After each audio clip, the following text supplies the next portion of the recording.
Vous vous demandez peut-être comment je peux utiliser des mots aussi lourds que la mort, le deuil, la renaissance.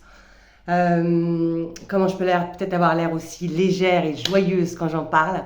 C'est parce que je pèse mes mots justement et que je comprends le poids que ça représente quand on ne peut pas faire un deuil, quand on n'arrive pas à faire un deuil, quand on passe pas à autre chose.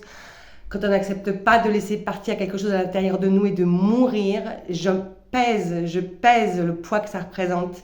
J'ai mis des années à partir, à pas pouvoir faire le deuil. Et si je suis aussi légère quand j'en parle, c'est parce que c'est pour vous faire passer ce message-là. Le poids que ça représente de ne pas faire son deuil, le poids que ça représente de ne pas vouloir mourir symboliquement, c'est autant de ça qui nous plombe et qui nous fait mourir à l'intérieur et qui empêche la vie. Et que quand on le fait, c'est ça qui se passe, c'est la joie et l'oxygène.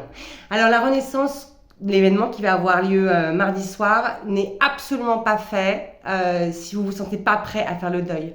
Je ne serai jamais là pour vous juger. Je n'ai pas à vous dire quand faire un deuil. Je n'ai pas à vous dire quand partir.